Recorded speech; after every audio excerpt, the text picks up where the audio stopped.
Hello everyone, I want to give you a quick update on the referendum contract from the work that we've been doing here at EOS Canada, but also with the community, EOS Nation, and a few others there, working on some UI parts and machinery to do the vote tally and all that.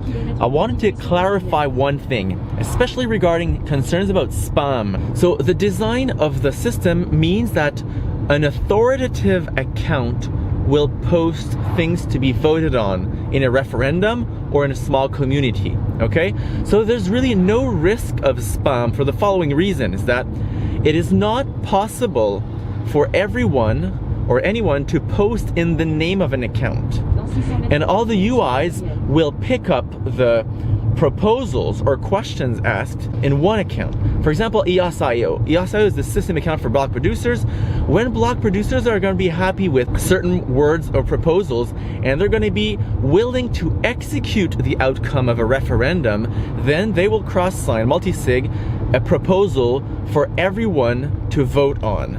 So it means UIs will only point to the proposals for the EOS.io account. There's no spam in there. Like, we don't, the block producers will not send spamish proposals to confuse their users. Now, it doesn't mean that anyone else cannot use the same contract for their own proposals. Let's say we're Everpedia and we want to make a referendum for our users.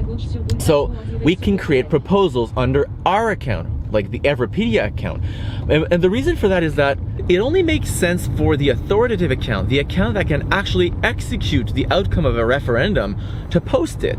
Now, it doesn't mean that people cannot propose things and have sort of off-chain discussions as to what should be proposed by the block producers or anyone else. And actually, it is very welcome that sub-communities can create their own proposal and gather steam around a given wording of a proposal and, you know, have votes in a, I don't know, as small community one, have proposals there and gather enough steam with the same system with stake weighted votes, and then they can propose that to the block producers with enough, you know, steam behind their sub proposals or their small community's proposal. Bring that to the block producers and say, hey, we want to bring that to the whole token holder community, right? And at that point, it puts pressure on block producers to submit that as a referendum for the whole community. But at the same time, it doesn't mean there's spam. Like, anyone can post in their own realm, in their own scope, but no one will read them unless there's some, you know, hype or marketing made around. So if it's advertised that Everpedia runs a referendum, so people will look at their account for referendum proposals. And if it's widely announced that the block producer is running a referendum, everyone is going to put their eyes on the referendum of the proposals under the EOS.io account, right? Which makes a lot of sense. So means there's no risk of spam, but it also means that small communities can form and they can still put pressures on BP if they want to have a certain way of doing things. Now, some people were also saying there's a risk of conflicting proposals.